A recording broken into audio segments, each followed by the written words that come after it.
All right, let's get started. This is Bonnie McFarland with LCAP-State and Federal Programs at LACO, and it's a pleasure to have you joining us today. You'll hear from some more of our team later in the session. This is Module 6 out of 8. We're getting near the end in our Summer Professional Development Series, and today we're going to focus on fiscal management. You'll note we started a little bit early because this is a little bit more in-depth and a little longer module because there's a little more intense information here, so we want to give you plenty of time to get through it. We're going to focus particularly on federal fiscal issues because those are where most of the requirements come from. So listed here are the outcomes. You can see there's quite a few of them. So by the end of this session, our plan is that we will familiarize you with some of these key requirements related to, first of all, the Office of Management and Budget Uniform Grants Guidance. This is sort of the Bible for federal program management. So we're going to start there and take a look at that and do an overview.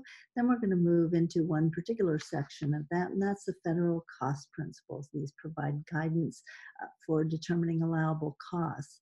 After that, we're going to move into internal controls, which is really the basis of how the guidance was developed and the focus of federal monitoring. And after that, we'll look at policies and procedures because internal controls are supported by policies and procedures. We'll spend some time on time and effort reporting because that's always everyone's favorite topic and an area that people are interested and concerned about. And then we'll also talk about the period of availability for federal money and carryover limitation. We'll spend some time on cost allocation terms. That's some terminology that can sort of trip you up sometimes if you're not quite clear on what the meanings of those are. And they've taken on some new meaning lately with some changes under ESSA. We'll look at the 3 core areas of maintenance of effort, comparability, and supplement, not supplant, and how those apply now to grants programs. We'll spend some time on equipment and contracts. And then finally, federal cash management. We'll briefly touch on that. And then we'll end with some information on CARES funding. All right, next. As always, we're here for you. Give us, email us with questions individually or in our inbox.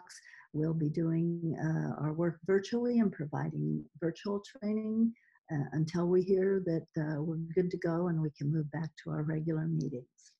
Topics we have listed there may change based on your needs, so stay in touch with us. We will be responding to questions in a Q&A following, so please put questions in the chat. Due to the length of today's session and the detail on some of the areas, we'll be responding primarily in writing.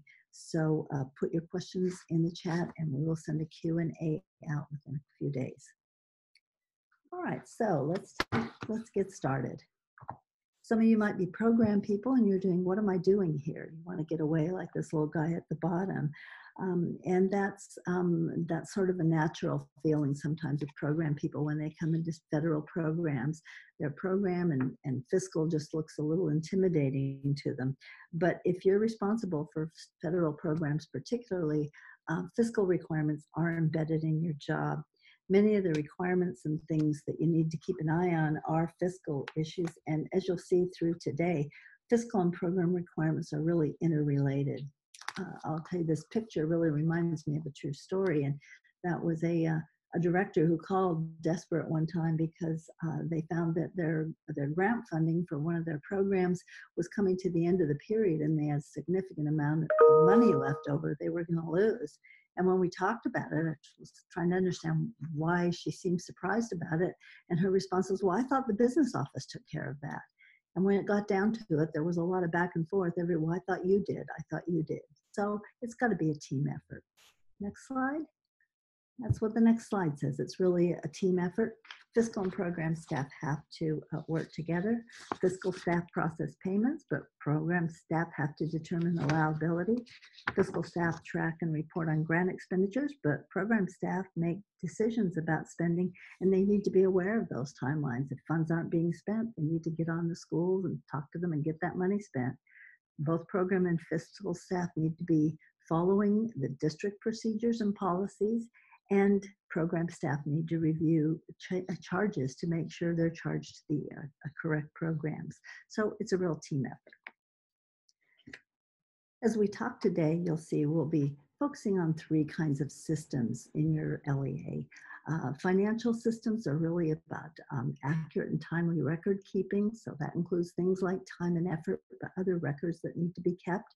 Your inventory system has to do with primarily equipment and materials, but how you're keeping track and how you're ensuring that the safety and use of those materials and equipment.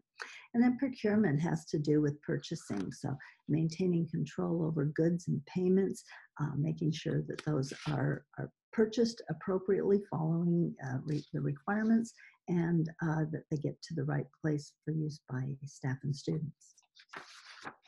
So we're going to start by looking at, as we said, the uniform administrative requirements, cost principles, and audit requirements for federal awards. That's a mouthful, and that's why you'll hear it referred to as a lot of other things. Sometimes it's referred to as 2 CFR 200. That's because it's in part 200 of the Code of Federal Regulations, Section 2. So you'll hear it referred to as Code of Federal Regulations, 2 CFR, or the full name. The bottom line about for the guidance is it's designed to avoid waste, fraud, and abuse in federal programs. So that's the underlying purpose of the requirements. And it is accessible online. You can just Google 2 CFR 200 and you'll be able to access the guidance.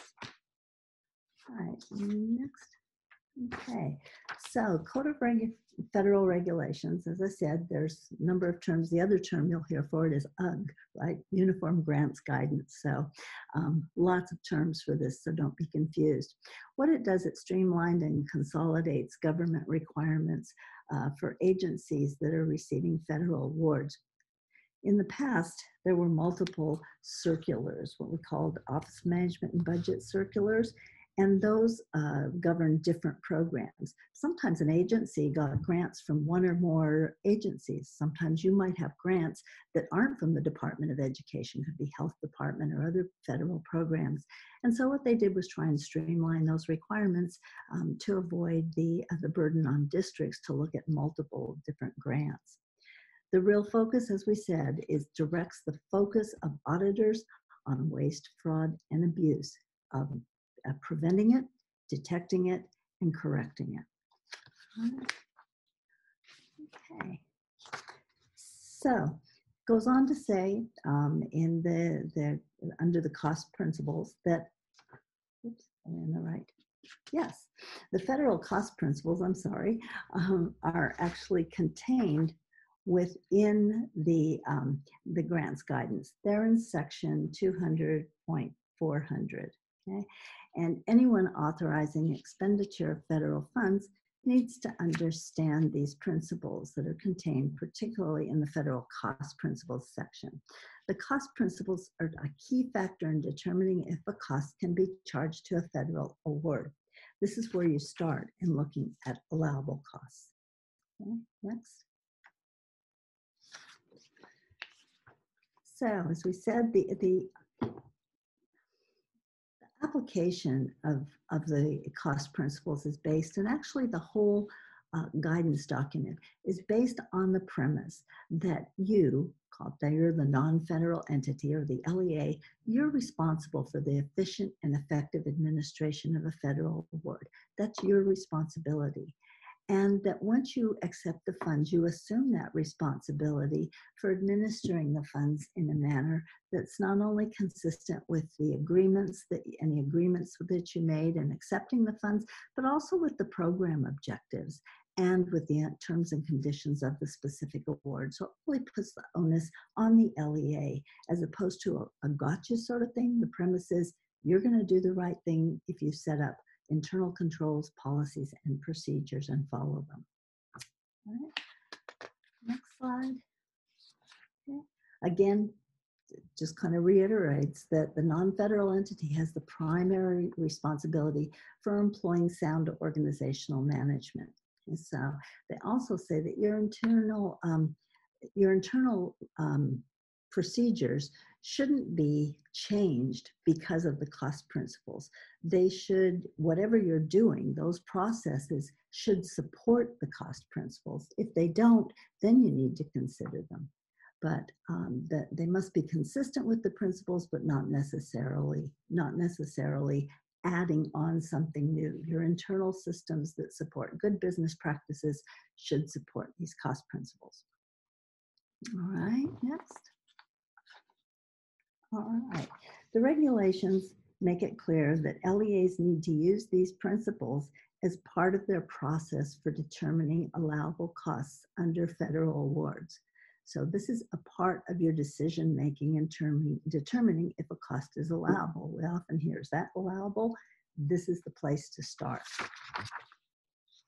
Let's look at what those principles are. Okay, this is a list of the cost principles listed in section 200.400. You'll see the top three: necessary, reasonable, and allocable. Those are kind of the big three that we start with. Those are the overarching principles.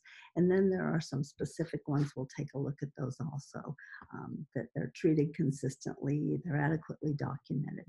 So note there under Title I, with some changes in Title I, the cost principles have taken on greater weight and new meaning, because a cost has to be allowable under Title I. And before, we always looked at the supplement, not supplant provision as sort of the key determiner. But there's a lot more than that, and the cost principles will guide you there. Let's take a look at the first one, necessary.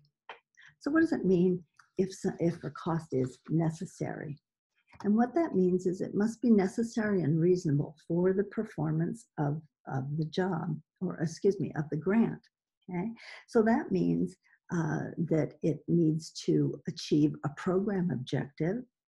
And the question is, how do you know if it's achieving a program objective? Well, first you need to know, what are the objectives of the program? So what are the objectives of each of the programs that you're operating? Title I, Title II, whatever they might be. This is often the basis for problems with allowability. The question often starts with, can I spend this money on? And that's not the right question to start with. And the question back to that is, why? What's the purpose? What's the program objective that you're trying to meet? And what's the program objective it supports? So necessary should be described in a program plan of some sort. Wherever you describe what your outcomes are and what you expect for that.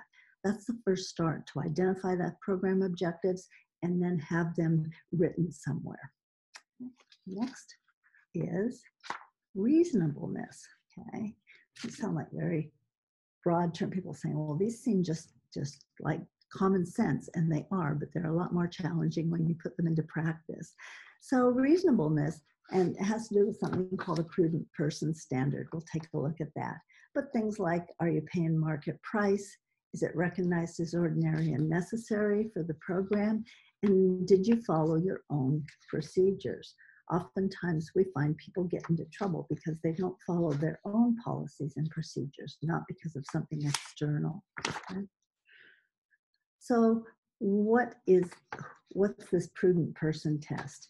The prudent person test indicates that a cost is reasonable. It meets that standard if in its nature, in other words, a type of cost, and the amount, it doesn't exceed that which would be incurred by a prudent person under the circumstances prevailing at the time the decision was made to incur the cost. So you can see there's a couple parts there. It doesn't exceed that which a prudent person would think is appropriate, but it also has to do with the circumstances. So there might be times when a cost is higher than you might expect. Maybe it's hard to get something, but your decision is that reasonable or is that cost gouging? Okay, so your determination is, where is that a reasonable cost? Okay. All right, so considerations for reasonableness. And they give some examples actually in the guidance. So is it considered ordinary and necessary for the entity? And what that means is this something that typically a school district would use, or is this something that's kind of out of the question? A crystal vase? Probably not, okay? A desk pad? probably. Is it ordinary and necessary? And the further it goes away from that standard of being ordinary and necessary, the greater the question about whether it meets the reasonableness standard, and the more likely it is to be questioned in an audit.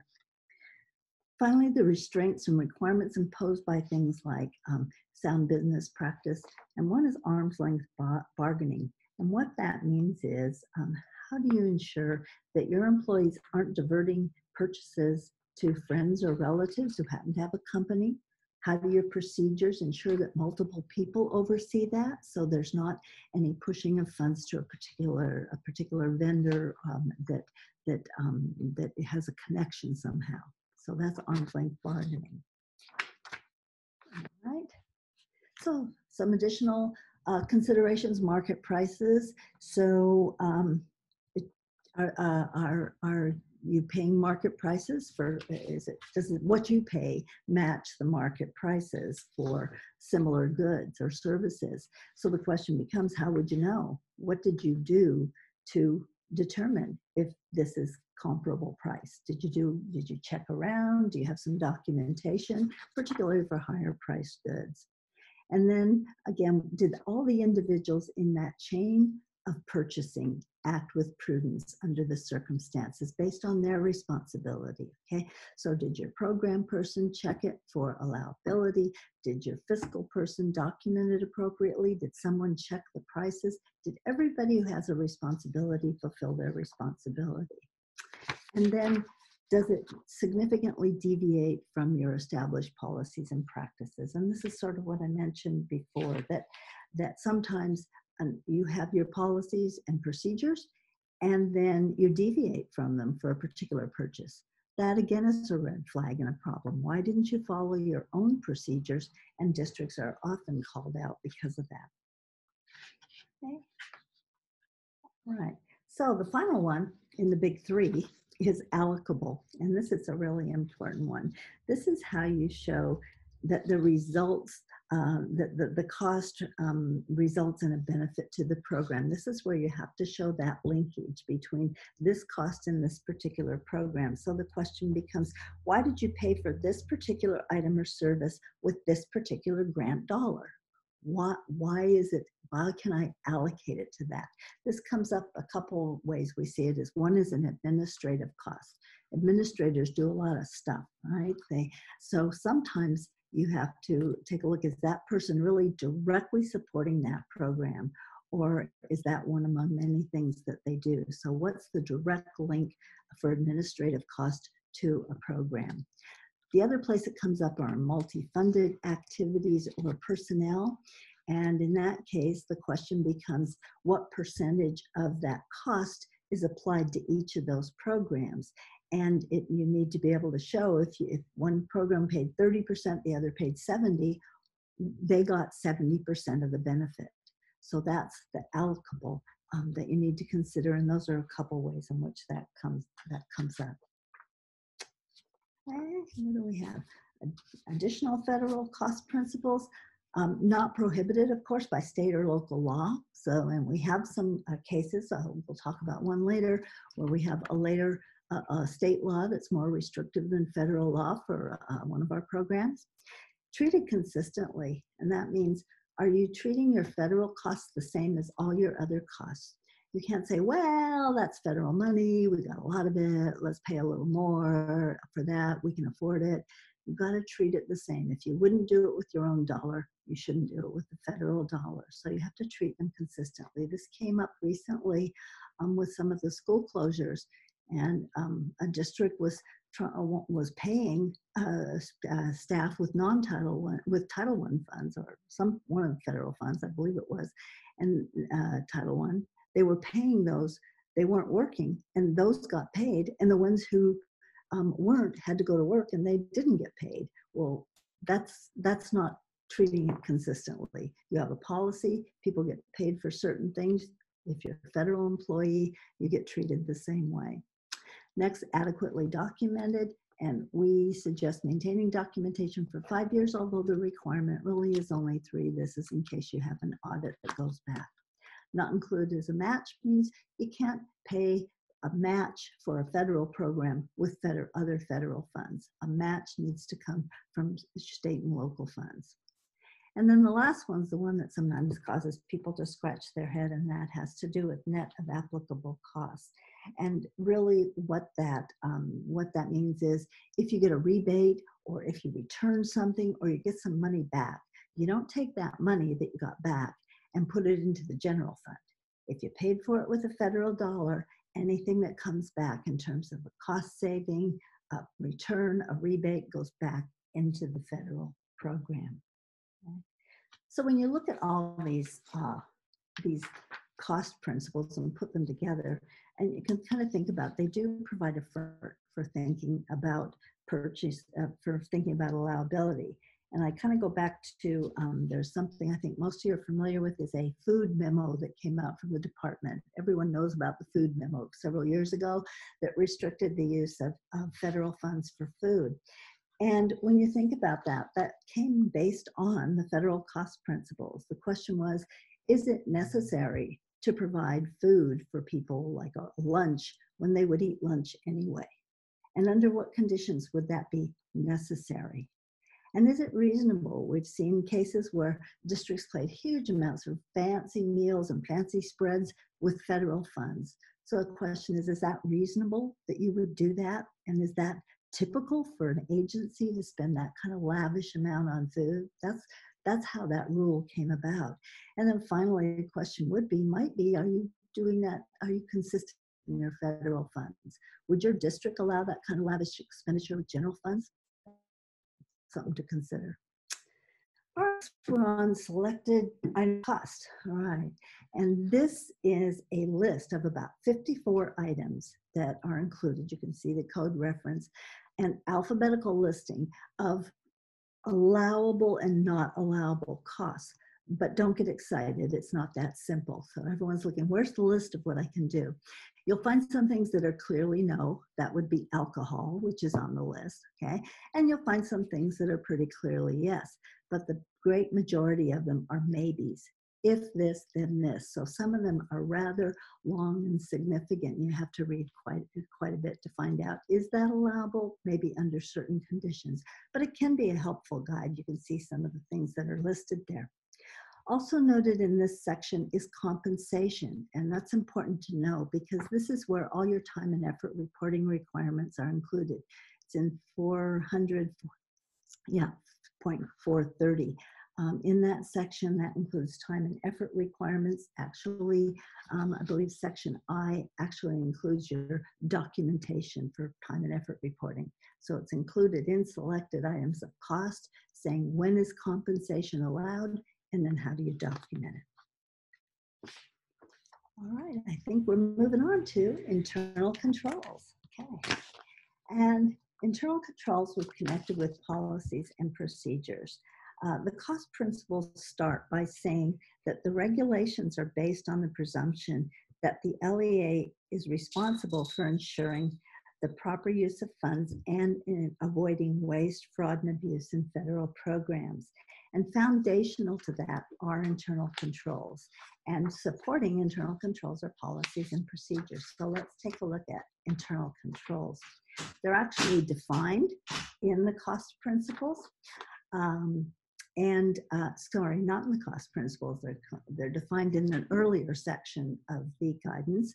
And what they are is a process that LEAs, or a non-federal entity, uses to provide a reasonable assurance that you are doing the following, that you're effectively and efficiently managing the grant, that you have reliability in reporting both for internal purposes and external reporting, and that you maintain compliance with applicable laws and regulations. So internal controls involves a number of systems, but essentially in a nutshell, that's what it is. What are your processes for safeguarding federal funds and ensuring they're used effectively and in compliance with the law? Okay. All right. So, as I said, internal controls kind of leads into policies and procedures because your policies and procedures provide the framework for ensuring that you have those internal control systems in place. They actually operationalize implementation and oversight of your federal program requirements. You think of your policies, the broad policy requirement that boards generally adopt, although not all required policies must be board adopted. Procedures are more like your administrative regulations you're used to. Those are the steps you take to actually make it. So let's take a look at some of those required. These are some of the required policies and procedures that are included in the Uniform Grants Guidance. So first of all, there's procurement. You need to have policies and procedures related to that. You need procedures related to how do you determine allowability of costs, okay? And this is related to the cost principles. Time and effort, new in the new grants guidance that was updated in 2016, is that time and effort requirements have to have policies and procedures to support them. We'll take a look at that in a bit. But in the past, you had a lot of detail telling you what you had to do. Now it's based on policies and procedures. You need policies and procedures for conflict of interest and for things like micro purchases, which has a requirement for certain contractors, travel, equipment management, and centralized service costs. All of those are required procedures. And we'll look at a couple of them that have particular impact. First is procurement, okay? So procurement includes what are your procedures for things like, and it's specifically delineated in the guidance, some of the requirements. So what are your procedures for awarding contracts or hiring contractors? This was a big issue in terms of the OMB audits a few years ago. They were finding people were hiring good friends at high salaries as contractors and weren't going through an awarding process to determine why this particular person, why did you choose them? So again, they're not telling you how, but they're saying you need to have policies and procedures in place so you ensure that that's done appropriately. What's your bid process for those expenditures that require a bid, that are over the bid threshold? Micro purchases, these are smaller purchases, and there is a requirement for equity for certain suppliers, minority businesses and such. That has actually been waived under COVID. I'm not sure the timeline on that, but because of the difficulty in getting supplies, that particular requirement was waived by OMB. Small purchases are those really small, easy things, but you still need to have a process. How do you determine how you're going to purchase small items? What's your process for oversight of contractors? This kind of, once you have a contractor, who's checking to see that what they did actually matches what was in the contract? So that's got to start with a very tight contract. So people in contracts, they need to go through that so it's very clear what you're going to get. What we find is problems at the end. People pay contractors and they haven't really received the full benefit of the service. Conflict of interest statement, you need something for employees involved in procurement. We said, how do you know somebody's not shifting money to their brother's business? Well, you need a conflict of interest. Employees would not be involved in something if there was a conflict. Procedures to, this is an interesting one, procedures to avoid acquisition of duplicate or unnecessary items. So if you have a storage place in a building that's full of equipment that's still kind of good and still works, or office supplies, what's your process for ensuring there's nothing in that building that you could use instead of expending funds on new items? We found this particularly in some of the Perkins grants in the past, where a lot of purchases, because you could purchase a lot of equipment, and a lot of that was purchased and then just throw it away and get some new stuff, and the other was particularly good. So what's your process to avoid that? And how do you know you're not buying the same thing that you already have somewhere? How does that work? All right. So allowability, again, that's another place where you need policies and procedures, and this isn't as well defined, but the procedures reference this particular section, and all it says there is you have to have procedures. for allowability. But those procedures are defined through the cost principles, which talk about allowability. So it refers you back to the cost principles. So the question becomes, what's your district process for determining if a cost is allowable? How does that happen? Okay, yeah, Susie teachers, I want to buy this, and I want to buy this with this federal program. Well, what happens? Who does that go to? Who checks to see, does that meet the federal grants guidance requirements, and does it also meet the program requirements? So who does that? How does that happen? What's the criteria that's used? What is that person who's the oversight person? What are they referring to? Hopefully they should be referring to the cost principles. They should be referring to the grant guidance. What are the things that they use? I'm a new coordinator, and what are you going to tell me to look at to determine if a cost is allowable? And then who makes those decisions? Which you should identify which employees, not by name, but by position, make the decision. And then how are decisions communicated? How does that get communicated among site and district, among program and fiscal? What's your communication process? So this all needs to be described in your allowability procedures. Okay. And I think we got through policies and procedures. So we're on to time and effort reporting. Don't worry, we will take a break in about halfway through. So we'll give you a breather.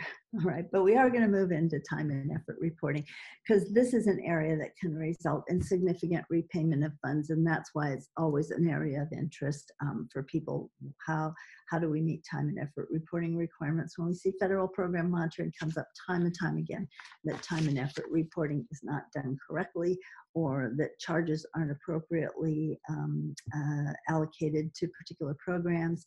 And we find LEAs are paying back a lot of funds. What we're finding in FPM, we hear districts saying, oh, we didn't get any findings, but we paid back $3 million. Well, you know, maybe I'd rather have a finding, I don't know, but we are seeing this area is causing funds to be repaid. So let's take a look at time and effort under the Uniform Grant Guidance. So what triggers time and effort? It's required for all employees who work part or full-time in any federal program. So this is where sometimes people slip up. Oh, it's just a little portion of their salary.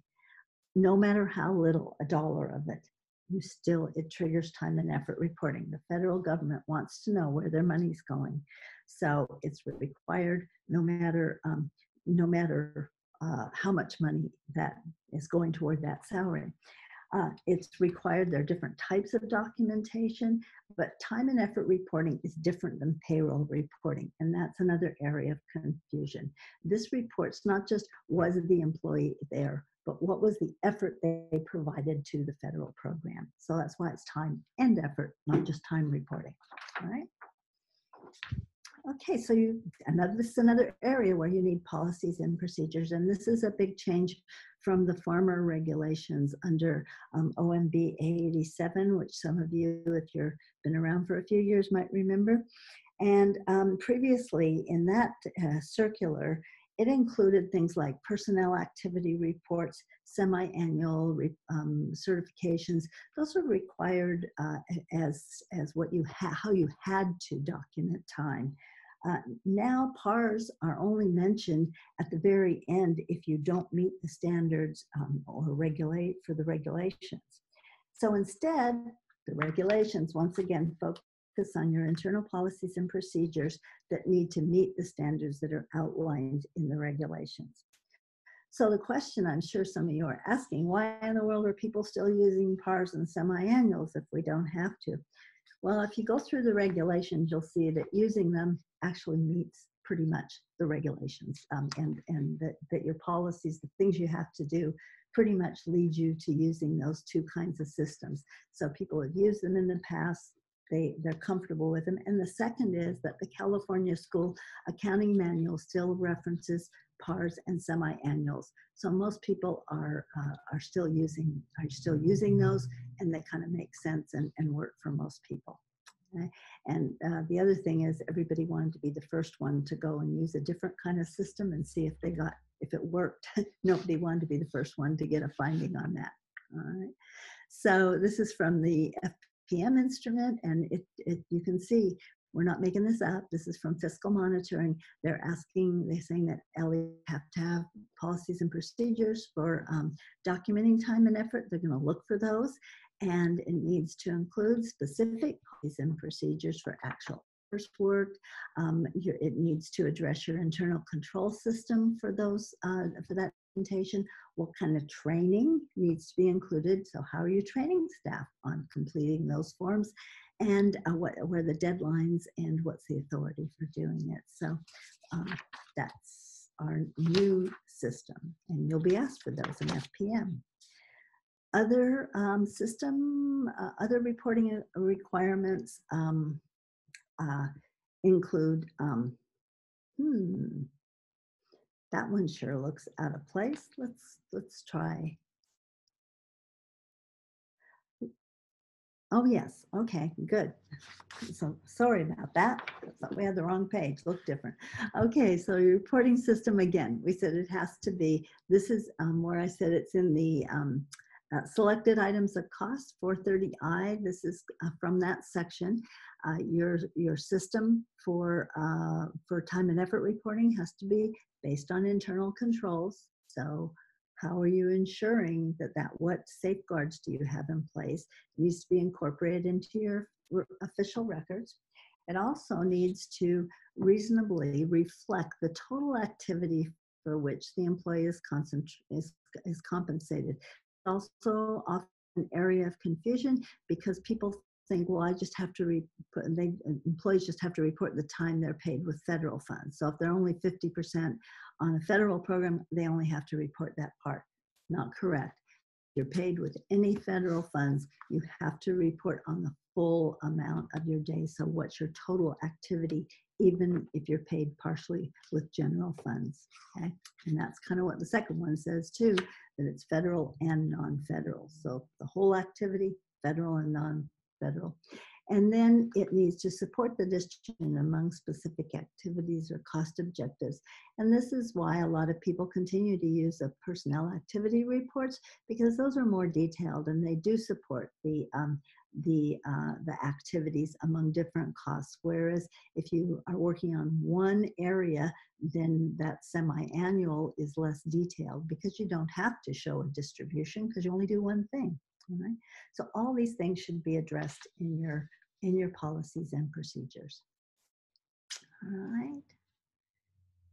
So other system requirements, significant changes to work activities need to be identified and recorded in a timely manner. So if the person's working on a particular, they're working, as I said before, 30/70, and that changes. Now they're at 40/60, something happens, then somebody needs to be identifying that and corrected in a timely manner. Your internal control system has to have a process for after the fact review. So you turn in those time and effort reports, who's checking them? Okay, what's your process? And who's looking? Go, well, that doesn't match. What happened? The best thing you can do to avoid a problem is have someone checking that and asking the question right away. Because sometimes he doesn't know. Oh, I didn't know I wasn't doing, the job that I was supposed to be doing. I need to, or a principal has somebody doing something that is outside that program area, and the employee honestly reports what they're doing. Well, then you need a conversation to say, do we need to change the funding source, or do we need to change what that person is doing? Short-term changes are saying if you have a couple months and things are a little bit fluctuated, then they don't necessarily have to adjust it immediately.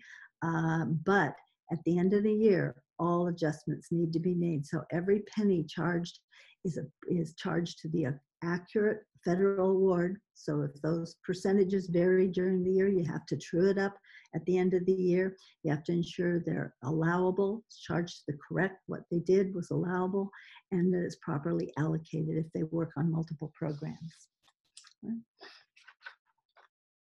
So we have a COVID here. Under this current conditions with COVID and school closures, it's recognized that there may be changes in either their work or your processes for reporting. So You may not have staff that are available to do the kind of checking before. It may not be efficient to have people filling out time and effort reports in the same way as before. But in order to be allowable, a cost has to be consistent with your written policies and procedures, even in a pandemic, okay? So it's got to follow. You can't just say, we're going to throw the policies and procedures out the window. What you need to do instead is ensure that your procedures and policies address paying compensation and reporting under unexpected and extraordinary circumstances, which certainly describes where we are now. And again, that those policies and procedures under those unexpected circumstances need to reflect both federal and non-federal. You don't make a separate set of procedures just for your federal programs. You can find this information on CDE's website. Just go in there and do a search for COVID-19 time and effort requirements, and they provide you with information on that and links to the federal OMB guidance on that. The next under COVID is, hold on a second.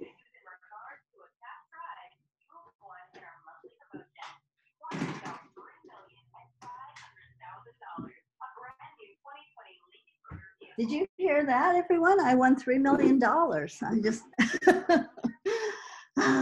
okay. So the second under this, it's okay, and this is explicit in the information provided by CDE and the feds, and that is that if you don't have a policy in place, that you can now put one in place, because not everybody had a policy for extraordinary circumstances, but now you're seeing a need for one, you can put one in place.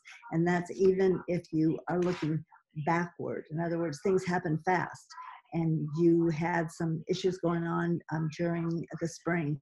So make sure your policy addresses those. So you're covered there. All right, next. All right, standards for documentation. Again, this is directly from the guidance. And it again, just to reiterate, this needs to be, your policy needs to be based on your internal control system. Your federal requirements no longer specify the use, as we said, of semi-annual or PARs, but they do make sense to use those. And until this is why people aren't doing it, until new approaches are tested, a lot of LEAs are continuing to use those PARs and semi-annuals. Okay, and where we would send you for more information on time and effort reporting is to the California School Accounting Manual, specifically Procedure 905. It's very clear in there and gives you a lot of information about time and effort reporting in the California context too. So it's very, very helpful. Right. So if you are using those PARs and semi-annuals, let's take a look at what they, how they differ and why you would use one or the other. Okay, so first of all, PARs and semi-annuals are triggered by whether an employee is working on a single or multiple cost objective, and that we're going to go into in just a moment. If an employee works on multiple cost objectives, the simplest way to think of it is multiple programs, but it's a little more complex than that. So if you have an employee that's paid from 2 different programs doing 2 different things, then that's going to trigger, in most cases, a personnel activity report, unless your policies and procedures say something different. The reason is you're going to need more detailed reporting to show what that person's doing if they're working in different programs. If they're working on just one thing, okay, that's a single cost objective. You do same thing every day, all the time. Then a semi-annual. All right, so, all right, the type of reporting, again, is determined by the number and type of cost objectives. So let's move ahead and look at what cost objectives are. So this is the definition of a cost objective, and most people don't find it very helpful because it's a little bit maybe hard to understand. They say it's a function, an organizational subdivision, a contract, a grant, or other cost activity for which cost data are needed and for which costs are incurred. So we'll break that down and take a look at it on the next slide and see what's starting out. What is a single cost objective? So that's a set of work activities that are being performed for the same population, and they're allowable under more than one program, perhaps. So usually it's a single funding source, but sometimes, like Title I or Title II, but sometimes you can have two different programs, and actually you could pay 100% for that employee out of either one of those programs. But because of budgeting and constraints, you might say, gosh, I think I would like to split fund that person. But you're not really split funding it because you could pay them 100%. So they're considered a single cost objective. And this would mean they only had to do a semi-annual reporting, okay? An example might be Title I and Title II if you were doing professional development for reading intervention for at-risk students. So that's an example that you could, that's a Title I allowable cost. The student population, at-risk students, reading intervention, that's good to go for Title I. So you've got the population and the content. And Title II, it's professional development. And you could do professional development out of Title I or Title II if it's focused on the needs of Title I students. So you could pay for that 100% out of either one of those pots. As a result, that's considered a single cost objective. So the test is, could both the activity and the population served allowable under both funding sources, and could it be paid at 100% in each funding source? That sounds easy to start with, but let's take a look at multiple cost objectives, okay? Usually multiple cost objectives involve more than one program. So if you had Title I and Title III, in most cases, they might be a different population. You're doing something specifically for English learners, unless that Title I program was serving Title I English learners based on the Title I program. Those two might not be a match. So, but sometimes you can have, so it's usually pretty clean, two programs. Usually you kind of separate those into multiple cost objectives, but sometimes a single program, and Title I is the biggest example of this. A single program, and if you go back to that it's a contract, a grant, or a subdivision, a cost activity for which cost data are needed and for which costs are incurred. So if you look at Title I, you have someone providing direct services at a school site, and then they're doing Title I administration, okay? Those are both Title I, so someone think, well, that's single. No, because direct services, you have to track that, and you have a cap on administrative costs, right? So under Title I, you can't pay for someone and split them between direct services and administration, even though it's the same program. It's two different cost objectives because they're doing two different things, and you have to track that fund separately. The bottom line is, when in doubt, use a multiple cost objective. You're less likely to get in trouble. So we always recommend, if you're not sure, assume it's multiple and track it that way. All right, so as we said, multiple cost objectives, generally you're using a personnel activity. You would use a personnel activity report. It has to reflect after the fact distribution, because estimates are not allowed for time and effort reporting. It's got to be after the fact. You know, what did you actually do? It's got to account for the whole activity. So you're going to put all the programs that they work in. It needs to be prepared at least monthly and coincide with one or more pay periods, and the employee themselves has to sign a personnel activity report. A semi-annual, on the other hand, is just that. It's twice a year. And the employee needs to indicate they work solely on a single cost, a single program or cost objective. And then it's prepared at least every 6 months. And this can be signed by the employee or the supervisor if they have firsthand knowledge of the work performed. One helpful thing, and there's an example of this in the California School Accounting Manual, is a blanket certification.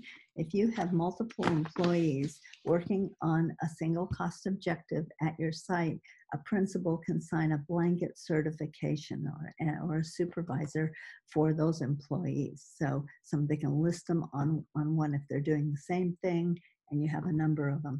So look at the California School Accounting Manual, Procedure 905, for additional information on those blanket certifications. They even have a sample one in there for you. All right. Now let's look at substitute systems. And these are not required, but there's two options if you choose to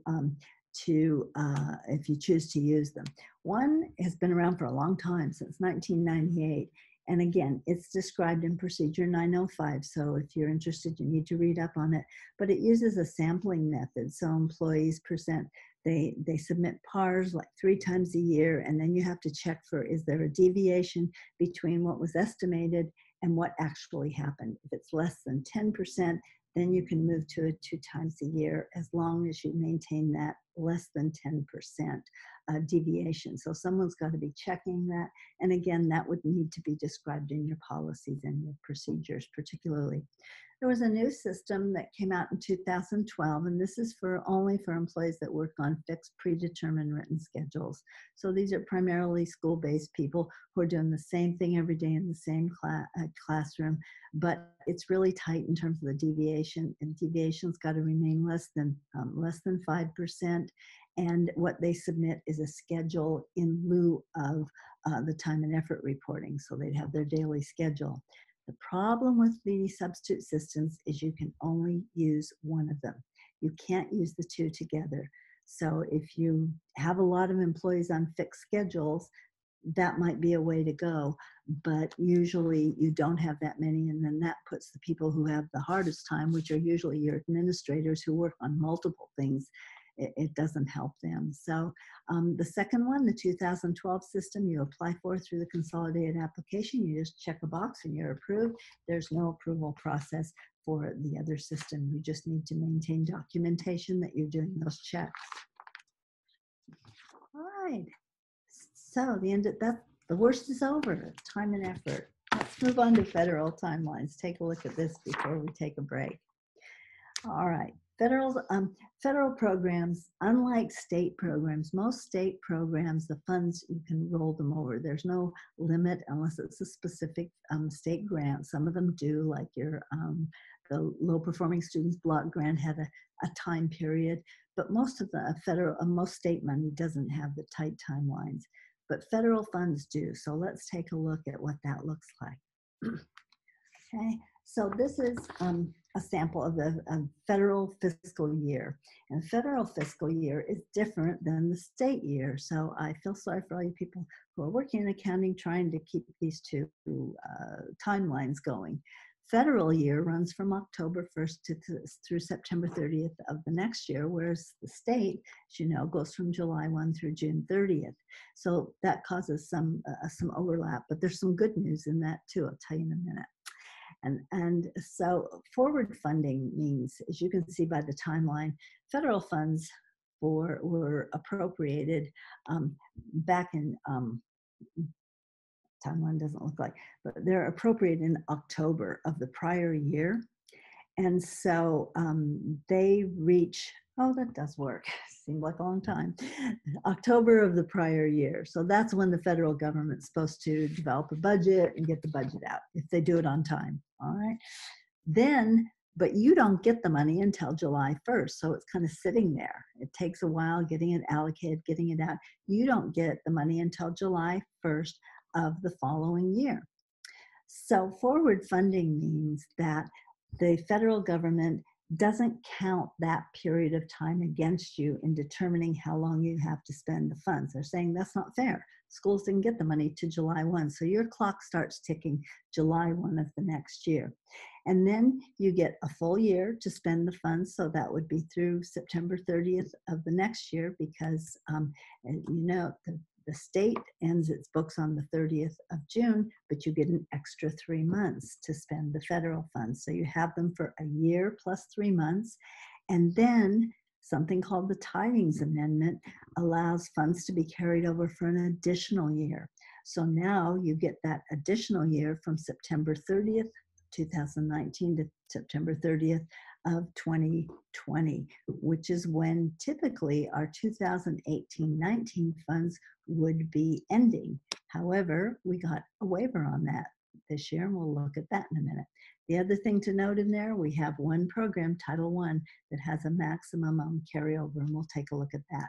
But that's how, but at the end of that period, that money is gone. It goes back to the federal treasury. Okay?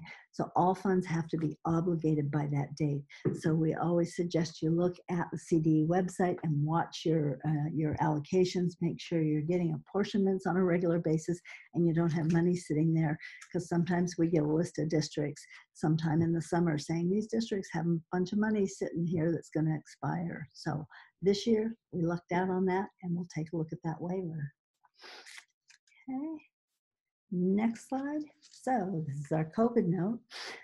So California, along with a number of other states, got a flexibility waiver, and that waiver allowed districts to carry over 2018-19 funds that were due to expire on September 30th of 2020. The waiver gave an extra year through September 30th of 2021. Thing to keep in mind, unless there's another waiver that for some reason comes this year, you're going to have two pots of money that come due at the same, that expire at the same time. But most districts have already spent that 18-19 money. But if you have any sitting around any of your title programs, you can carry that over an extra year. Okay. All right. So we talked about Title I and carryover. An LEA can carry over funds from one fiscal year to the next, but not more than, for Title I, not more than 15% can be carried over into the second year. So Title I is much more restrictive that way. And that doesn't include any carryover from the previous for that year's money. The SEA, that's the state, CDE can waive that carryover limitation, but only once every 3 years. And you submit that waiver through the winter consolidated application. You have to check the box and request it, and then you have to write a description of what you're going to do with those funds. The only problem for that, for those of you that have weak stomachs, is you've already carried over that money. So you're hoping that they'll say yes because it's too late to spend it. So that's the only issue with that. But for this year, we again got a break on this. So next slide, yes. So the federal flexibility waiver also gave us some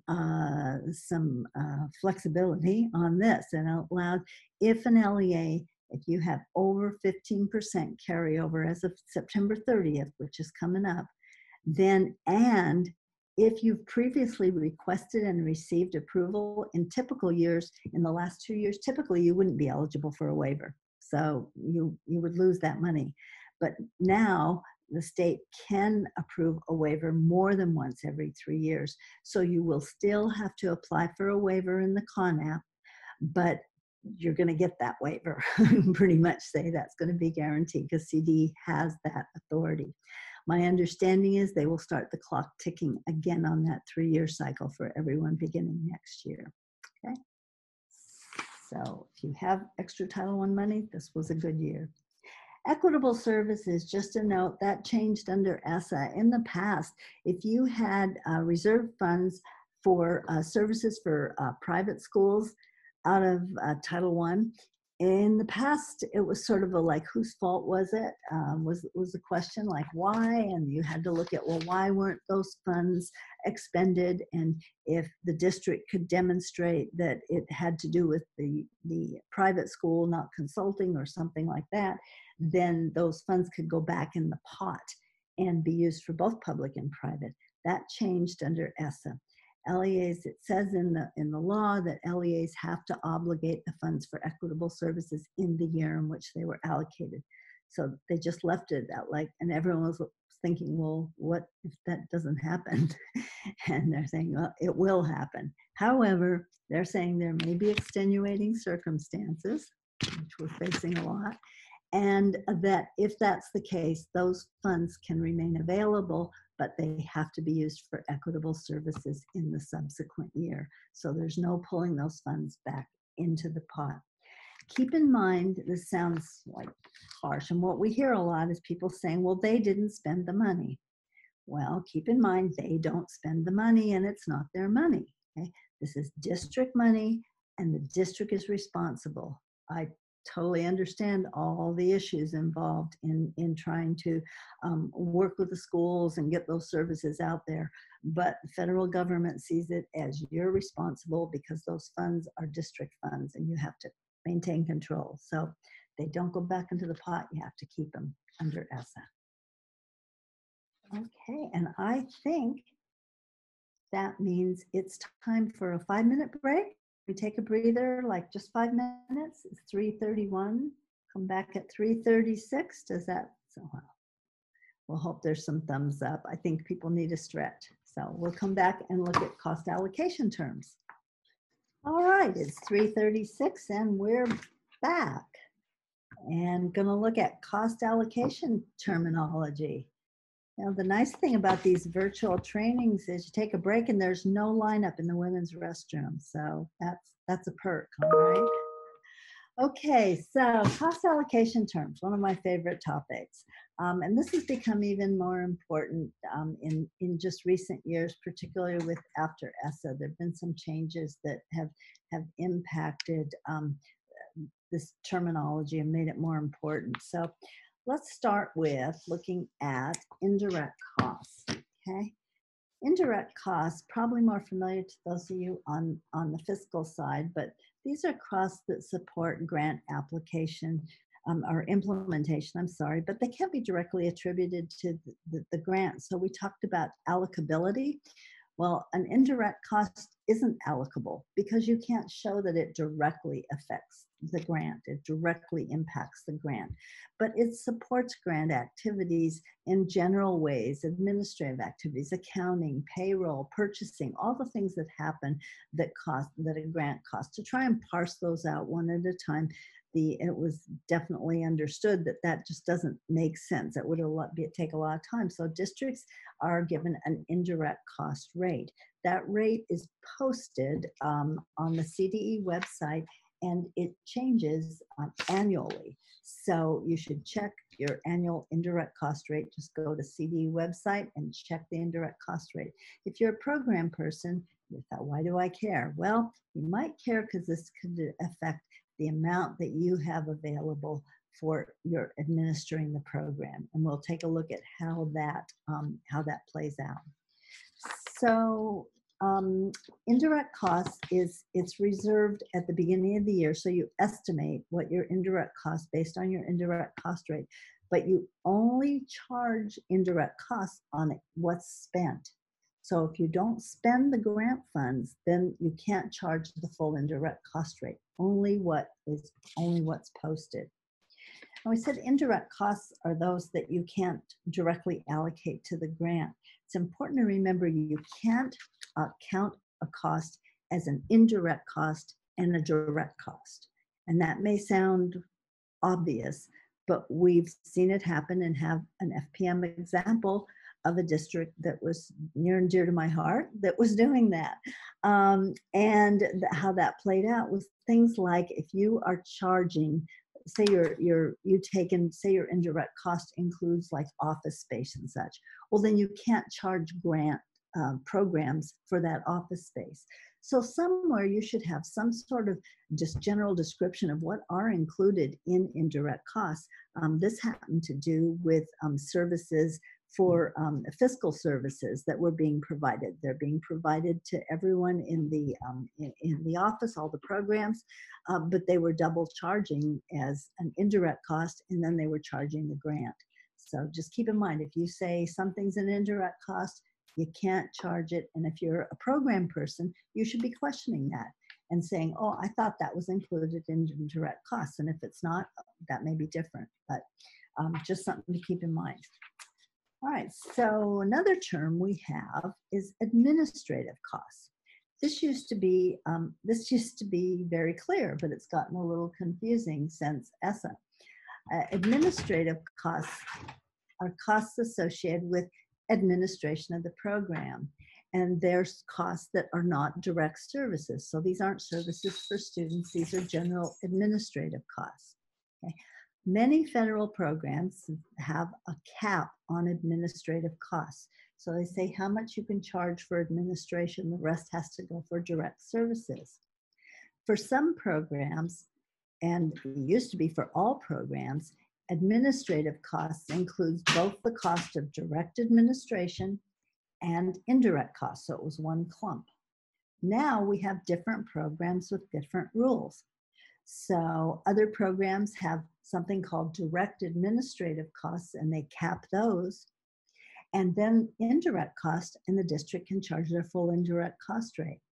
So for example, one example of this is Title I has an indirect cost, has an administrative cost cap of 15%, and that includes both costs for administering the program and indirect costs. So that's why when indirect costs, knowing how much that is and how much it changes is important, because if you have program staff that are paid out of administrative costs for your Title I program, and suddenly your indirect cost rate goes way up, then probably your district's going to take that indirect cost rate, because that runs their office, and leave you with less to run the program.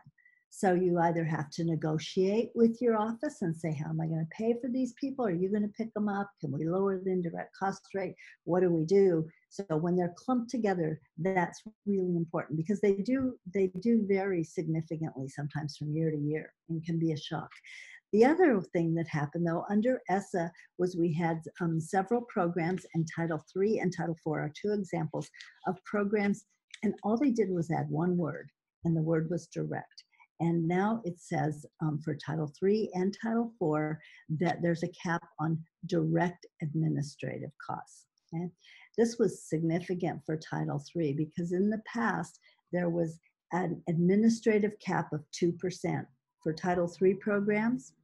Under ESSA, that changed, and now it's a 2% cap on direct administration plus your full indirect cost rate.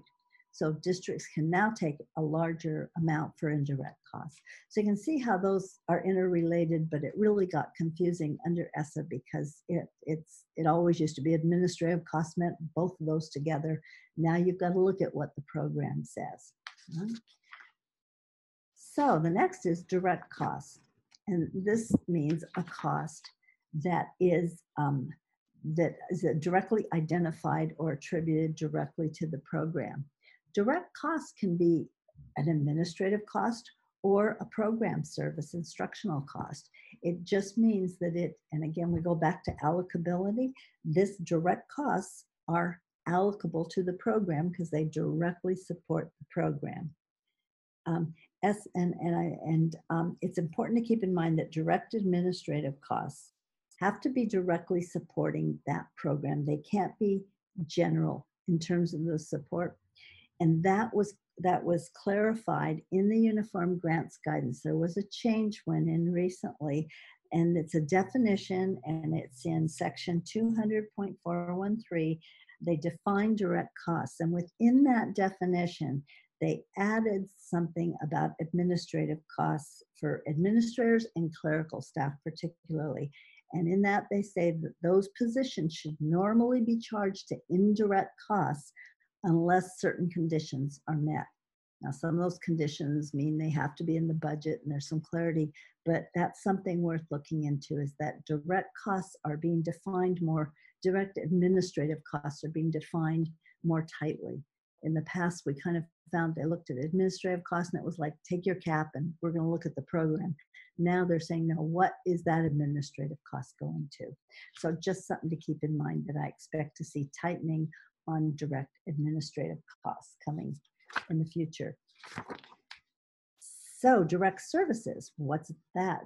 All these terms can be very confusing. Direct services is when the pupil is the direct beneficiary of the service.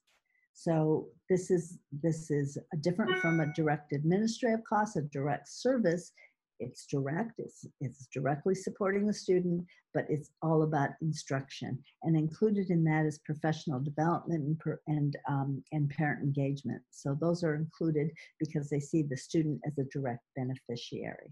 So the difference between a direct service and administrative costs is important to keep in mind.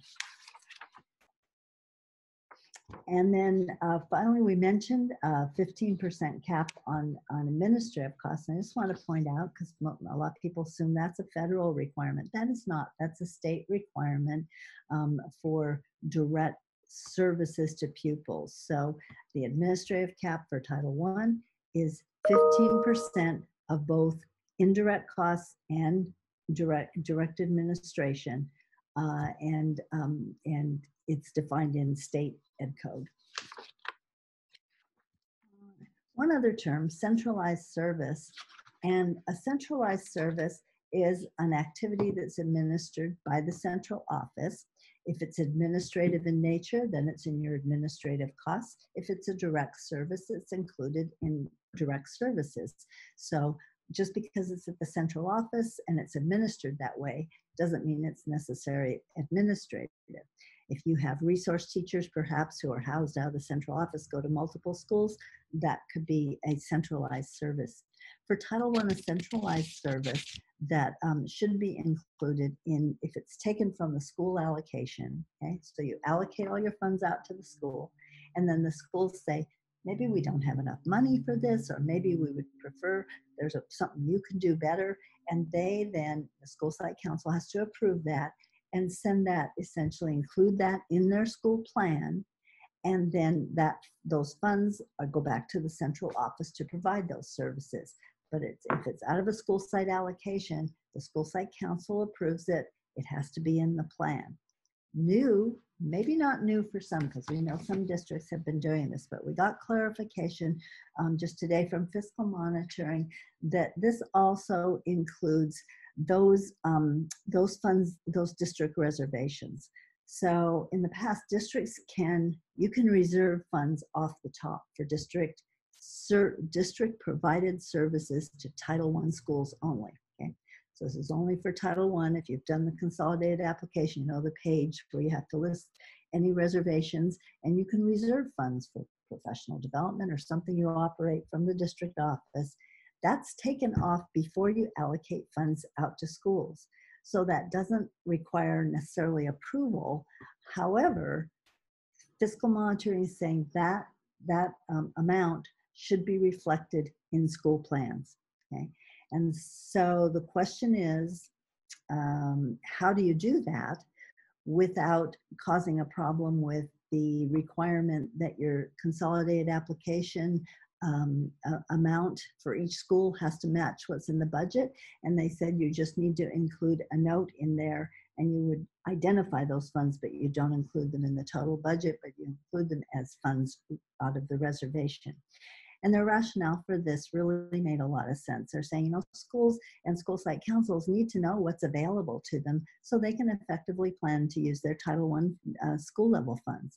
So if they don't know that the district has this a program they're reserving funds for, how can they plan effectively? So that's something you should look for in Fiscal Monitoring this year. All right, so there's all our terms. We have a few more that are old terms that have been around and keep morphing, but these are kind of, we used to call them fiscal cornerstones, but I'm not sure if they're crumbling or not, but they're still out there. And the first is maintenance of effort, and then we have comparability and supplement, not supplant. These were three sort of big ideas, particularly in Title I, but they apply to other programs too. So let's take a look at maintenance of effort. And maintenance of effort is a determination that's looking district-wide, and it's done by CDE. They're the ones who calculate it, so you really don't have to do anything to calculate it. But it requires LEAs to maintain their spending at least 90% of it's a second preceding year. What that means is you have to have the books closed, so you have to go back to the prior year to make those comparisons. So you're looking at the 2 prior years. So CD looks at a district can only, or an LEA can only receive their full allocation for any federal funds if they meet this 90% threshold. Okay? If they don't meet the threshold, you don't meet the threshold, CDE will notify you that they're going to reduce your ESSA allocations for all your federal programs by the amount by which you missed meeting maintenance of effort. Okay? So let's take a look at what that looks like. And here we have a comparison. They look first, so they're looking, this is the second preceding year's 2015, and the district spent like $1 million, and then in 2016 they had to spend at least 90% of it, and that would have been $900,000. However, their actual expenditures were $850,000. So they didn't meet maintenance of effort. They failed it by $50,000, which would be 5.6%. So that would mean that the districts, all their federal grants would be cut by 5.6%. However, CDE, friendly folks that they are, they look at the two options, and they're going to give you which option is most beneficial. So they looked at aggregate expenditures, then they look at per pupil spending. So in this case, the LEA spent $6,100 per pupil in 2015. It dropped to, the 90% would have been $5,490 to meet the 90% threshold. Actually, they only spent $5,200. That's a $290 difference, but that calculates to 5.3%. So CDE would take the 5.3% and reduce all your federal grants by the lower amount, which is the 5.3%. So since CDE does this, what do you have to do? Well, you don't have to do the calculation. However, it's just important to keep this in your mind. If you're noticing that district expenditures are going down, you need to alert your leadership to the possibility that this could impact your federal funding moving forward in future years. So it's just kind of something to keep in your mind if you're seeing. Sometimes when we have real economic strife that hits a whole state or the whole country, the U.S. Department has actually pulled back on the maintenance of effort requirement. So seldom do districts not make it, but like in terms of fires or something like that, they can make adjustments. All right, well now we're going to give you a new voice to listen to, and Rachel's going to talk to you about comparability of services. Thank you, Bonnie. Hello, everyone. So as Bonnie mentioned, we'll now be taking a look at comparability of services. So demonstrating comparability is a prerequisite for receiving Title I Part A funds, and the comparability calculations must be completed annually and in a timely manner to ensure that all schools are in a comparable position and to allow the LEA to make necessary adjustments with the least amount of disruption, and also to avoid loss of Title I Part A funding. Next slide, please. So to meet comparability requirements, LEAs must file a written assurance that it has established and implemented an LEA-wide salary schedule, a policy to ensure equivalence among schools in teachers, administrators, and other school staff or other staff, and a policy to ensure equivalence among schools in the provision of curriculum materials and instructional supplies.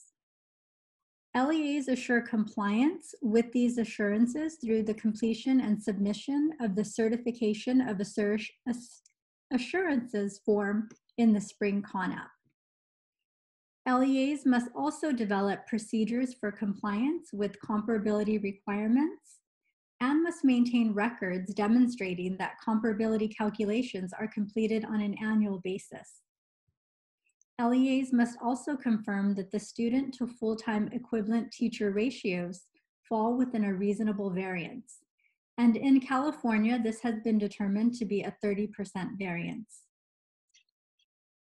Next slide, please. So when determining comparability, LEAs must use student enrollment to full-time equivalent teacher ratios. And this may be done in one of two ways. So either by comparing all schools within the LEA as a whole, or by comparing all schools within the LEA by each grade span group. Next slide, please. So LEAs receiving Title I funds, as mentioned, are required to complete comparability calculations each year. And the CDE has developed some calculation forms to assist LEAs with this process and also provide LEAs with immediate information on whether or not a school meets comparability. And the updated instructions and calculation forms, as well as other information and resources related to comparability, can be accessed on the CDE website at the link provided on the slide. Next slide, please. So it's important for LEAs to establish a timeline for determining comparability. Early determination of comparability allows the LEA to make adjustments if necessary with the least amount of disruption. And it is recommended that LEAs complete these calculations and make any necessary adjustments in staffing by October 31st of each year. The CDE has also developed a sample timeline to support LEAs in determining comparability, and it can be accessed on their website at the link provided. Next slide. And so here are some exclusions when determining comparability. So the first one is that LEAs do not need to include any unpredictable changes in student enrollment or personnel assignments that occur after the beginning of the school year. LEAs may also exclude schools that have 200 or fewer students from their comparability calculations. And if there is only one school for each grade span, or one school within one or more grade spans within the LEA, then the comparability requirement does not apply. Next slide, please. There are also several school types that are exempt from meeting Title I comparability requirements. And these include alternative schools of choice, continuation high schools, county community schools, district community day schools, juvenile court schools, opportunity schools, public special education schools, and youth authority schools. Next slide, please. So as previously mentioned, LEAs must develop procedures for compliance with comparability requirements. And so these procedures should be in writing and should also include the LEA's timeline for demonstrating comparability, the measure and process used, the office responsible, as well as how and when adjustments are made in schools that are not comparable. LEAs must also maintain documentation to demonstrate that the comparability calculations were completed, as well as any documentation demonstrating that needed adjustments were made to staffing to ensure comparability. Documentation must be maintained for 3 years after the completion of the activity for which funds were used. However, it's recommended that LEAs maintain documentation for 5 years. Next slide, please. So for the 1920 fiscal year, LEAs were not required to submit comparability forms to CDE. The calculation form should have been completed and kept on file by the LEA. For the 2020-21 fiscal year, the comparability calculation forms should be completed and kept on file by the LEA and only submitted to CDE upon request. CDE has indicated that in the future, it anticipates that LEAs will complete and submit the comparability calculation forms through CARS. Next slide, please. So here are a few things to remember regarding your role in comparability. So first off, it will be important to verify that your district has the policies indicated in the assurances. You'll also want to verify that your district has written procedures for calculating comparability. It will be important to ensure that comparability calculations are completed annually near the beginning of the school year. If comparability is not met, you'll need to ensure that adjustments are made to meet comparability, as well as document any changes made. And finally, you'll want to ensure that documentation is maintained at the district. And it's also important to note that comparability requirements are monitored through the FPM process in Compensatory Education, Item 13. And evidence requests for this item include the documents that were just referenced, such as the policies per the assurances, written procedures, and the completed comparability calculation forms. And so now at this time, I'll turn it back over to Bonnie for supplement, not supplant. Hey, thanks, Rachel.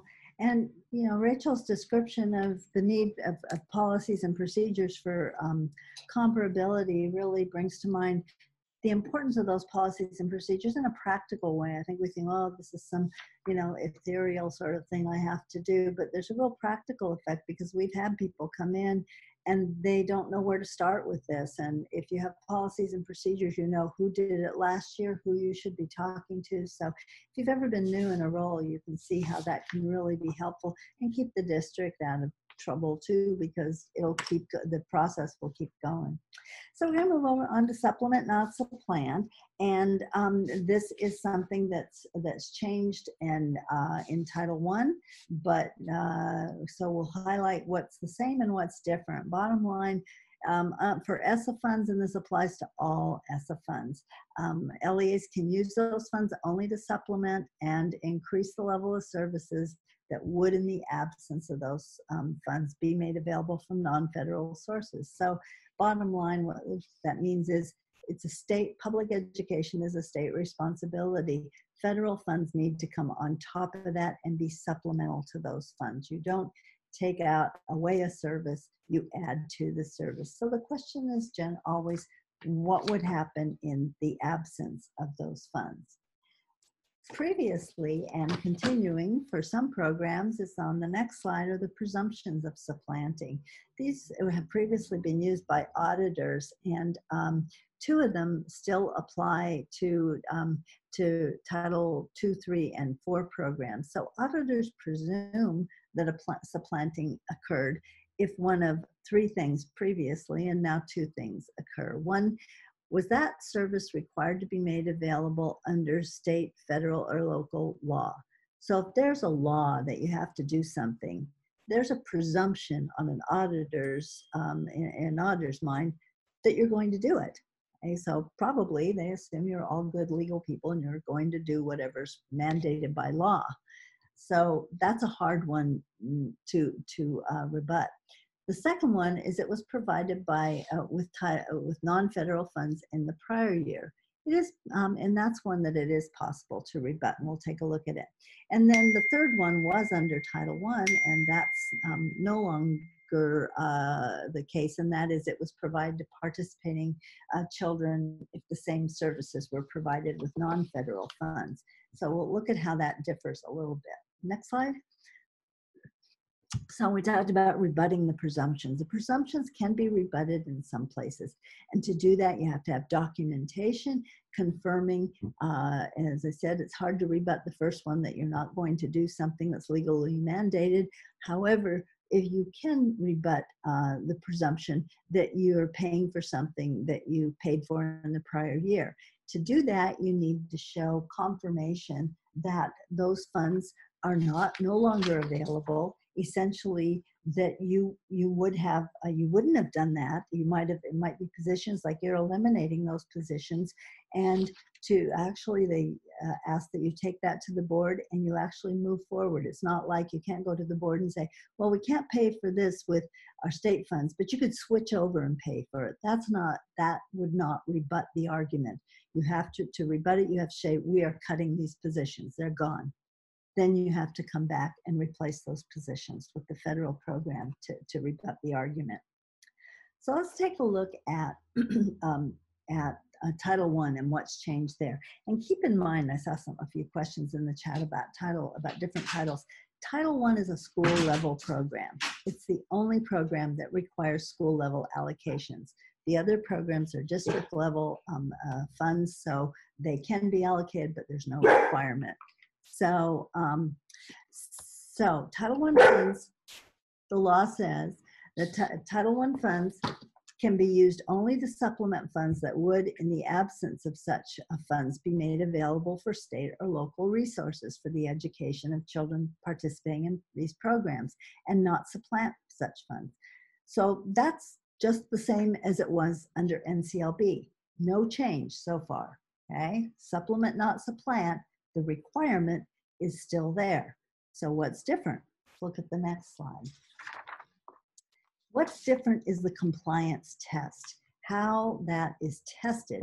And under ESSA, the compliance test is for the LEA to demonstrate that the methodology they use to allocate state and local funds to each school ensures that such school receives all the state and local funds it would otherwise receive if it weren't receiving Title I. Okay, so it's got to show that its methodology would not reduce the amount of funds that that school gets, and that's what's changed. It's the test that's changed. It's now become a fiscal test about the funds going into the school. So let's look at the methodology on the next slide. So this methodology, what's that be? It has to be Title I neutral, okay? Unless you allocate more funds to your Title I schools. Otherwise, you can't take into consideration, well, I've got 5 Title I schools, my methodology will shorten what they get, or will cut the amount they get. You can't take into consideration their Title I status. It's got to be a neutral methodology.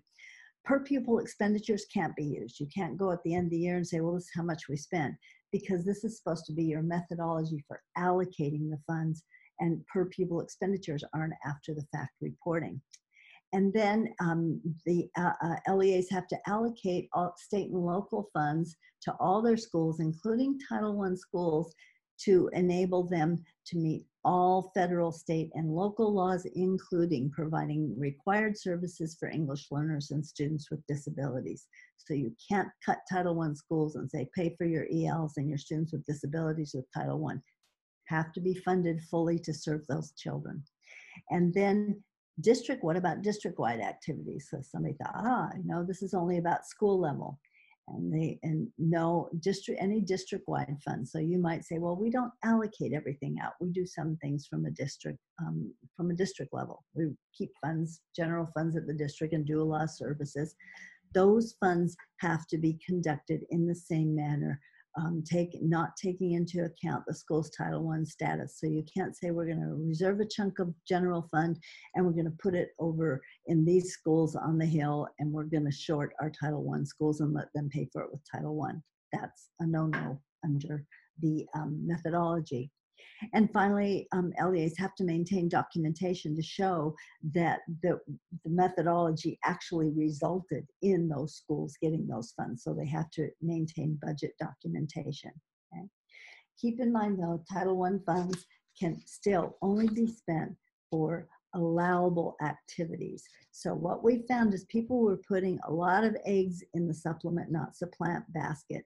And people thought, well, supplement, not supplant is now, it's a fiscal test, so now we can do anything we want. Not so, okay? What the compliance, what the requirement is that the funds still have to be allowable. So what you spend it on can't be an unallowable expense, even if it's not gonna be a problem in terms of supplanting. So if a district decided they wanted to have a playground redone at a Title I school, and they said, well, we're giving everybody all the same money, but you can just use your Title I funds for that. Well, that wouldn't be an allowable expense because it's not an allowable Title I activity. So I think some people got either concerned or excited, depending, thinking, oh, supplement, not supplant's done, we can do just anything. Oh no, we still have all those federal cost principles, and we still have Title I, which is about academic achievement of at-risk students. So keep that in mind. Activity still has to be allowable. Okay. All right, so we're going to look now at, and that's just what we said. Okay, I got ahead of myself. All right, so the supplement, not supplant guidance that's out also addresses that, and there is guidance available on the CDE website for the new requirements. Okay. All right, now let's look at Title 2. We'll look at the other titles and we'll go through them quickly because there's not, it's just to show you that there is a supplement, not supplant provision for Title 2. And for Title 2, keep in mind you, in your LCAP federal addendum, had to write a description of your district professional development program. So whatever your Title II funds are used for needs to supplement that district professional development program. It can't replace it. You can't say we're doing all our professional development out of Title II. No, what's your process? And it was very specific what you were asked to write. So before you look at your Title II plan for the year, look at what you wrote in your addendum. And if that needs updating, you might need to do that. Now we'll look at Title III, which has the highest bar for supplement, not supplant, because Title III has a provision that requires that the funds be used to supplement not only state and local funds, but also other federal funds. So Title III is really the icing on the cake.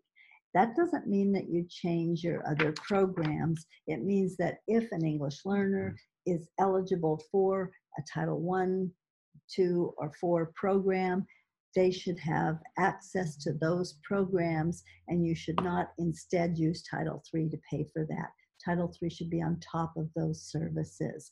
So Title III, and another thing to keep in mind from a fiscal perspective, this is what makes Title III in some cases the hardest funds to spend because you have that high bar. So watch your Title III money every year and make sure you're not getting behind on spending it.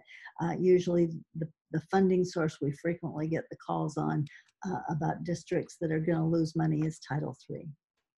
And then finally, Title IV, again, has the same, just so you can see that there's language that it has in Title IV, it has the supplement, not supplant language included in that too. So some other questions to ask. First of all, what's the intent and purpose of the program? What are the requirements of the program? Are there restrictions that federal administrative regulations have in place?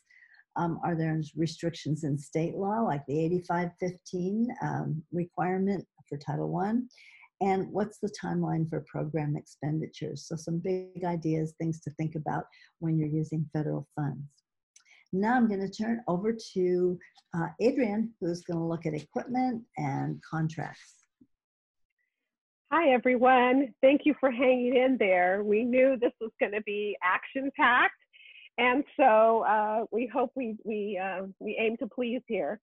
So looking at the equipment and contracts, as part of your inventory system, let's take a look at keeping track of your equipment and materials as well as the contracts.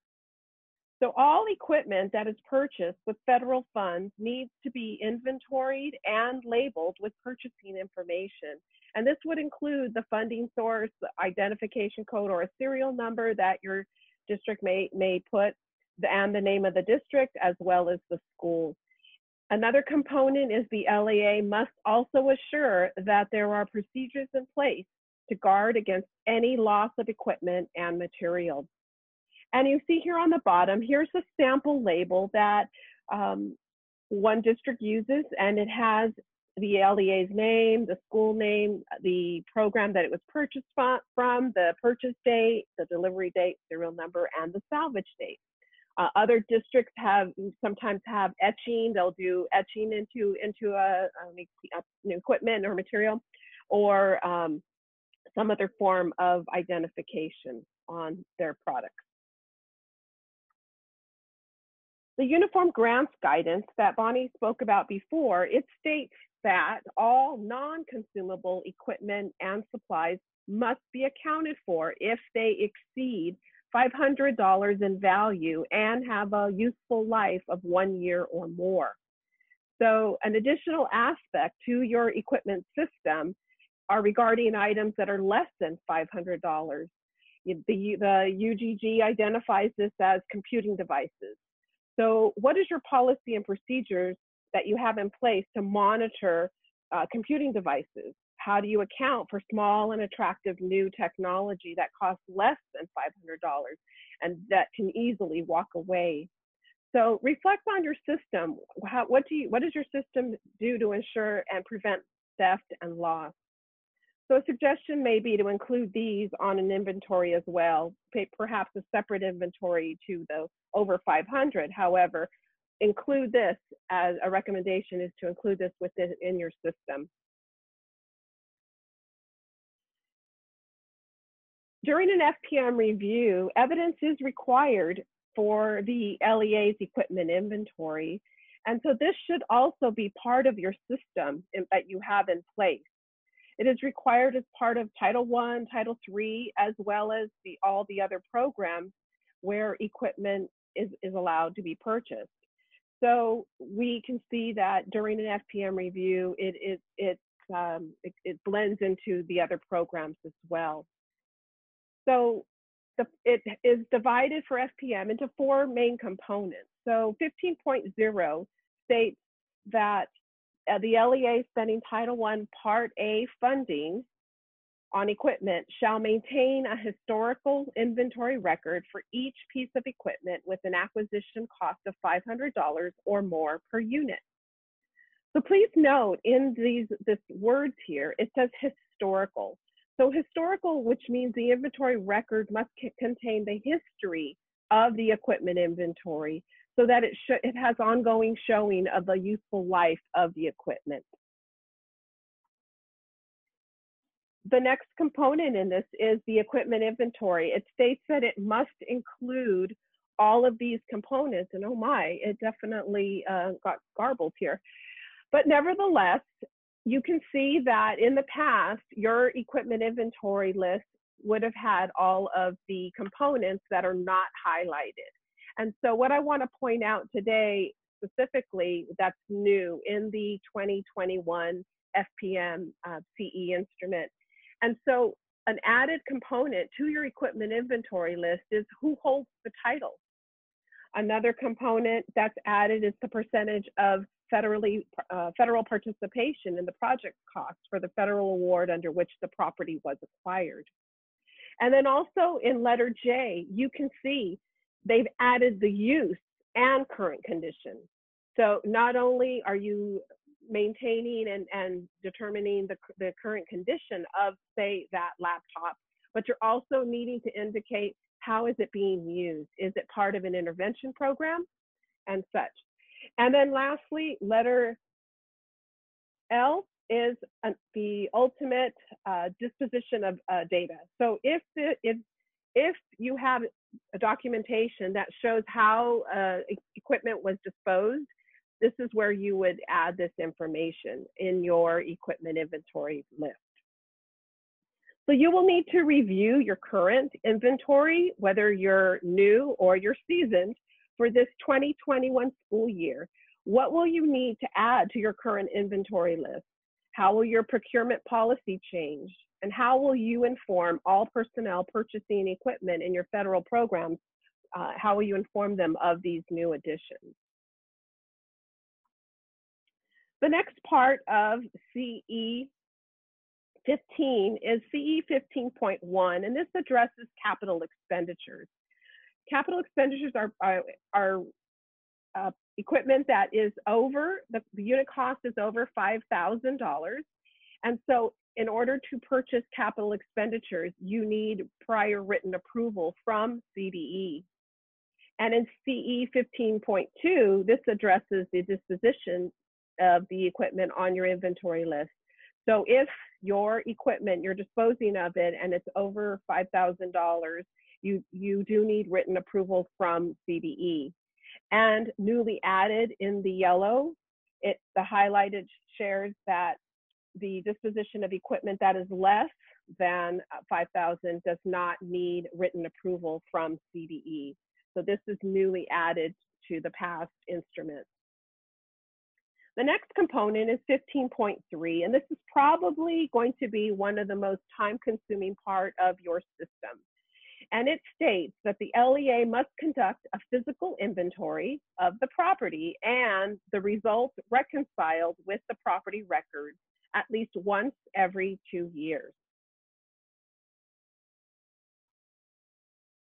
So here are some key points to keep in mind with your equipment inventory. So one, you must conduct a physical inventory of your equipment at least once every 2 years. You must reconcile the results of that physical inventory to your official LEA equipment inventory list and complete any necessary follow-up. So if items are missing because they are stolen, then this must be recorded in a police report or in a letter to the police describing the items and giving their ID numbers. And lastly, the historical inventory list of all equipment purchased for $500 or more, as per Edgar and Ed Code, states that it requires that copies of this list must be maintained at the district level as well as the site level.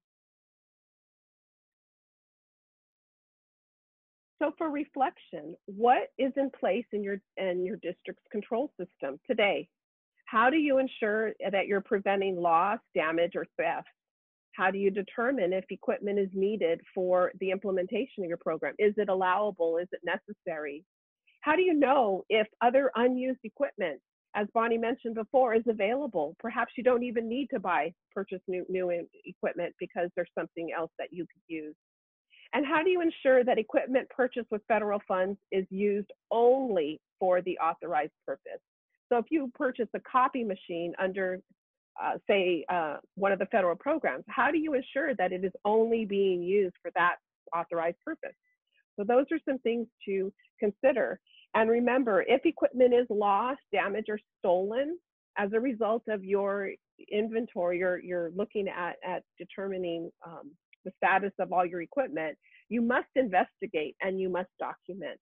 So these are some key points as well as the legal requirements involved with your equipment inventory and materials.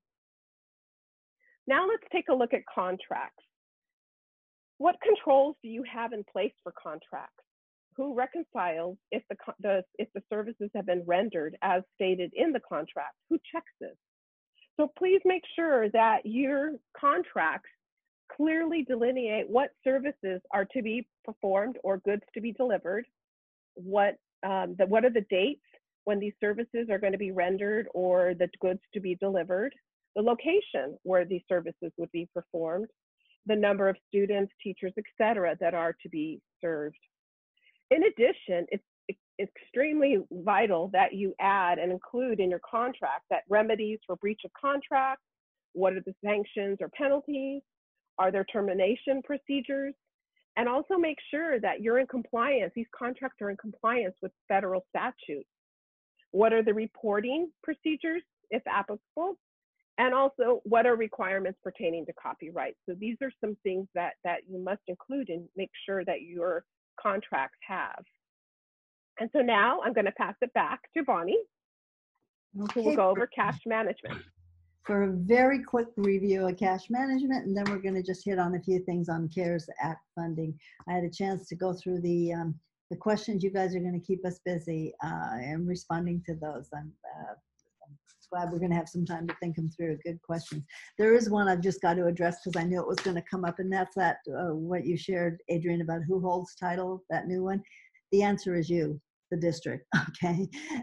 You can't have the issue is private schools cannot hold title to equipment. So we gave you the right answer there.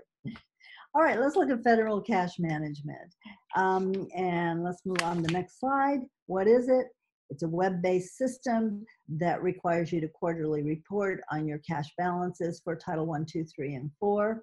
And when the purpose of it is to eliminate the time between when you get those funds and when you spend them. Federal law has a drawdown period, meaning they don't want to see funds leaving the federal treasury and sitting around in your bank account because districts cannot earn interest on federal funds, and we'll take a look at that. So next slide is why is it important? It's important to you because you don't get your next apportionment if you don't spend down at least 25% of your funds quarterly. So for some of you that have remaining funds from the prior year, Some of you haven't even, you won't have even touched new funds. Sometimes I look in there and I'll see a district that's gone 3/4 of the year and they haven't touched their current year's money because they're still working on last year's money because CMDC won't allow them to release it. Now you don't lose the money's still there for you, but it slows down your cash flow, and those funds aren't coming through the district. They're sitting up they're sitting in the federal treasury until they draw them down. And so spend the money. If you're not getting funds and you wonder why, it could be that you may be spending the money, but not reporting it in CMDC. So important to check, is that being spent? I mentioned interest on the next slide on federal funds. LEAs are required to report interest, and that's another reason for the cash management system. They don't want you hanging on to that money. If you do, you earn interest, and you are only allowed to keep $500 of interest a year for all federal programs. That's not per program. So all the programs you get, maximum you can get, and the other has to be returned to CDE. So don't let that money sit around. All right, things to consider on CMDC. It's really how you're tracking your expenditures. What we find sometimes is that, again, it's a communication with the business and the program office. The program office thinks funds are being spent. It's not reported in CMDC, so the new money isn't coming in. Who's checking that to make sure that your cash flow is moving? All right, so let's move on. And the big finish CARES funds, and we're not going to talk a lot about them, but a few basic things. The coronavirus relief funds came through CARES. There are two funding pots. They came through something called the Education Stabilization Fund, and that section of the law allocated two funding sources. One's the governor's emergency relief funds, which you lovingly know as GEAR by now, and the other were the ESSER funds, elementary and secondary school emergency relief fund. So those were two separate pots. There were two conditions to receive of these funds. One was provision of equitable services, which, as we know, has raised all kinds of questions because federal guidance does not align with our state's understanding of what the law says, and that is held up in a court case. So that's where, with a number of states. So that's where that is. The other condition was the requirement to continue paying employees and contractors to the extent practicable during the period of school closures. So the funds really wanted, the purpose of the funds really, they didn't want people being put out and laid off and during this time. These are not ESSA funds. They're not ESEA funds, and they are not subject to the supplement not supplant provision. So none of the CARES funds have the supplement not supplant provision. Okay. All right, next we're looking at ESSER funds. The ESSER funds were already, you already applied for them like last month, or maybe it was late in June. They were allocated on a proportional share of your 1920 Title I Part A entitlement. In most cases, if you didn't get Title I Part A last year, you did not receive an allocation from ESSER. Okay. The funds are available. You can go back to March 13th for expenditures. So even though you haven't received the funds yet, you can pay for expenditures back through March 13th. Remember, these don't have that supplement not supplant requirement. And they are available through September 30th of 2022. So you've got a long time to spend these funds. There are 12 allowable use of funds. It's really broad. You can find them on the CDE website. So look there, the links at the top for a full list, but you can see anything under ESEA is allowable, and then anything for low-income students with disabilities, and then also sanitizers, cleaning, that kind of thing. So that's the ESSER funds, which you have, those were directly allocated to districts or LEAs. GEAR funds, on the other hand, were allocated to states, to the governor's office. So they didn't go directly to districts or LEAs. So they didn't go to districts and charters.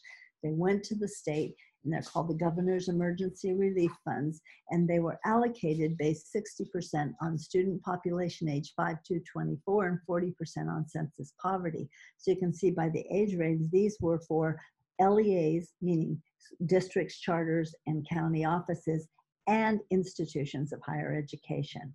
And they were to be focused on those entities most impacted by COVID.